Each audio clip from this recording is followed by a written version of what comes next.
د ښه کوروالي څو روغتیایي ګټې. سلامونه د پښتو انفو چینل یوې بلې ویډیو سره ستاسې هرکلی کوم. هیله ده تر پایه راسره مل پاتې شئ. په دې ویډیو کې 15 هغه ناروغۍ درته ښایو چې د جنسي اړیکو په ټینګولو کې یې مخنیوی شونی دی او یا دا که شتون ولري درملنه یې وشي. لومړی د زړه حمله یا هارت اټیک.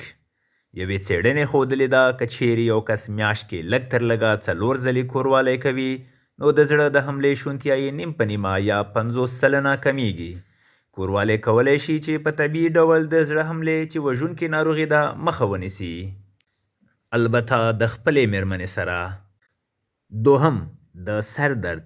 یوې څېړنې چې نږدې 10,000 کسانو پکې برخه اخیستې وه ویلي دي چې 80 سلنه کسانو چې سردردي یې لرله او د سردردۍ پر وخت یې جنسي اړیکې ترسره کړي نو د سردرد یې ورسره ختم شوی دی. دریم د اندېښنو ورکېدل. د ښځې او خاوند ترمنځ د ګډ ژوند یوه ستره ګټه پر یو او بل باور د راز شریکول چې په پایله کې یې تشویش او اندېښنې له منځه وړی شي.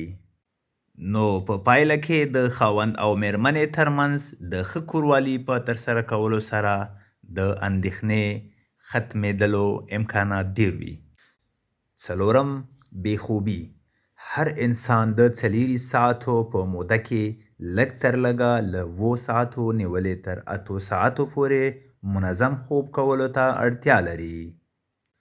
نو د خاوند او میرمن ترمنځ یوه ښه جنسي اړیکه او کوروالی کولی شي چې بې خوبي له منځه یوسي او د یو منظم خوب لامل شي. پنځم څېړنې ښیي که چیرې یو څوک زیات وخت زکام ولري نو په اونۍ کې 2 ځلې کوروالی کول د وجود دفاعي سیستم لوړوي، دا چې په نتیجه کې د زکام یا انفلونزا مخه نیولی شي. قدرمنو لیدونکو، که چینل مو نوی سبسکرایب کړی زموږ د پښتو انفو چینل در سره سبسکرایب کړئ. دا و زموږ د نن ورځې ویډیو. تر بلې ویډیو مو په الله سپارم. د الله په امان.